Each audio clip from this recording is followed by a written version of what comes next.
croyais que ce sale temps n'en finirait jamais. C'est vrai qu'il a plus des cordes.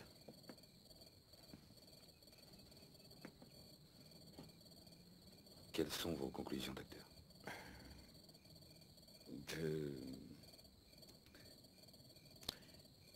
Je ne sais pas encore, c'est trop tôt. Oui, je sais que vous êtes ici pour venir en aide à ma femme, mais... je crois que moi aussi, il va falloir m'aider. Parce que si ces dingues disent qu'elle a été choisie avec sa mère, avec mon fils,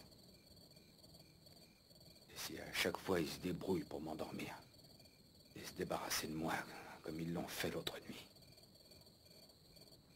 alors comment voulez-vous que je protège ma famille?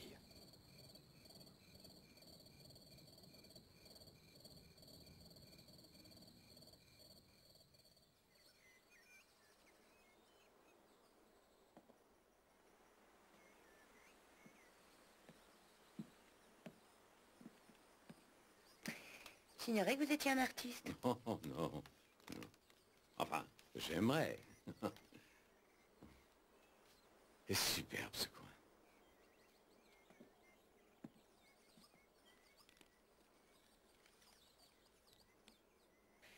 Je n'arrête pas de repenser à la soirée d'hier. Ça me fait peur. Cette cicatrice que Marie nous a fait voir.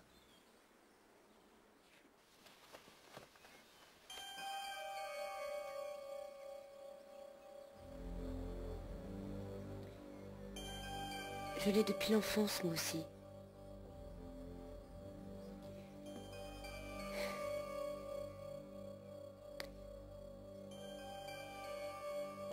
Si quelque chose m'est arrivé,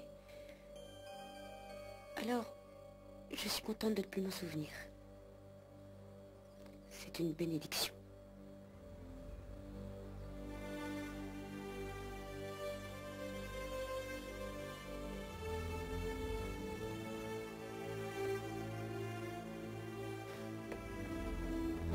Joe!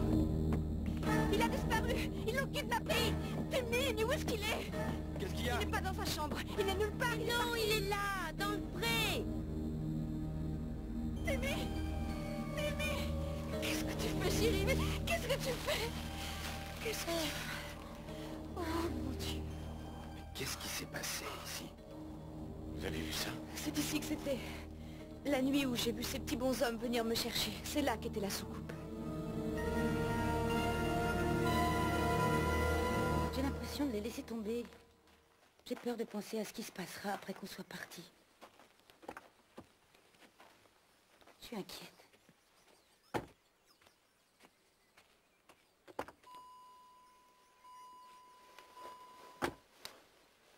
Et ça ne vous ennuie pas? Il y a quelqu'un que je voudrais bien voir.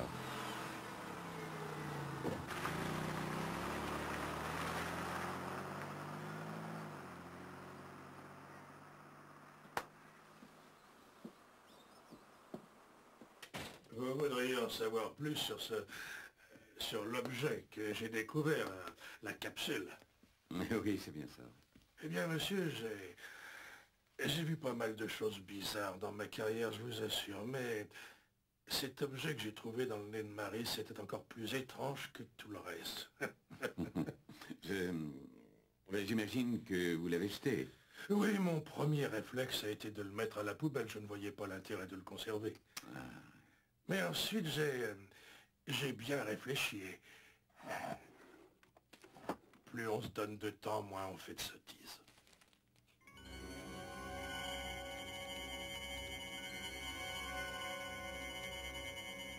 J'ai commencé par des tests de base en me servant d'un microscope à scanner pour déterminer la structure et la forme de l'objet. J'ai découvert 3 lobes, minuscules mais distincts.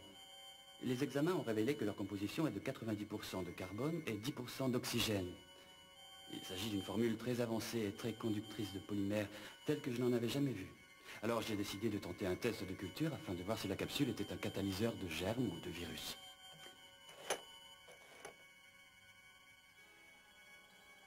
Qu'est-ce que c'est que ça? Eh bien, il semble que cet objet, dans certaines circonstances, passe de l'état endormi à un état de grande mutation. C'est très extraordinaire. On dirait qu'on a affaire à une sorte de bouillon de culture.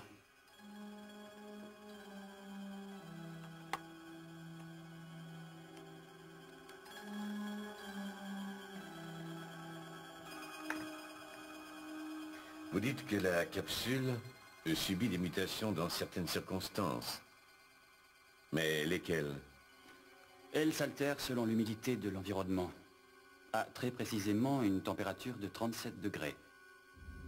Selon mes estimations, il semblerait que cette matière ait été conçue pour s'épanouir à l'intérieur du corps humain. Est-ce que vous en avez encore besoin? Besoin de quoi? Malheureusement, il n'en reste rien. Quelques heures après le dernier test, elle s'est désintégrée, là, juste sous mes yeux. Bon, selon moi, elle comportait une autodestruction dans son mécanisme. Mais c'est très fort et efficace.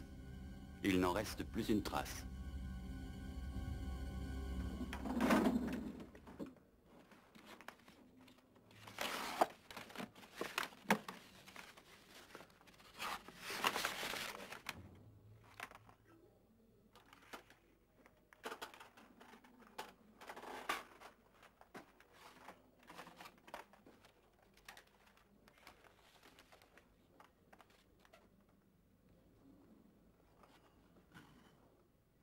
Jane, vous vous souvenez de ce que vous m'avez dit?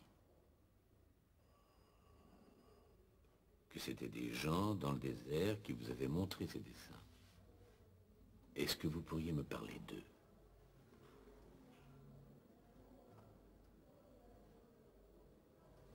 Je n'ai rien à dire, Doc. Ils veulent que je me taise.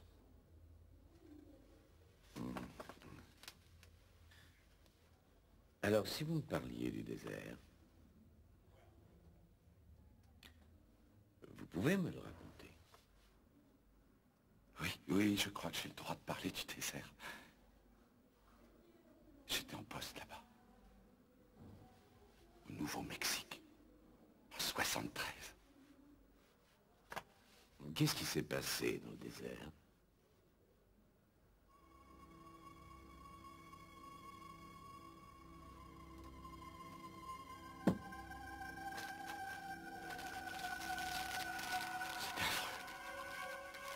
Je supporte pas d'y repenser. Pourquoi est-ce que j'en parlerais? C'était terrible.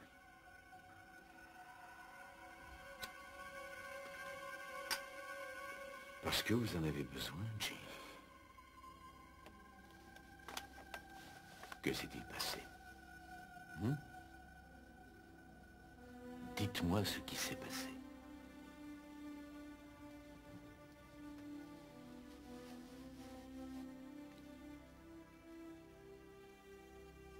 Vous savez, Doc,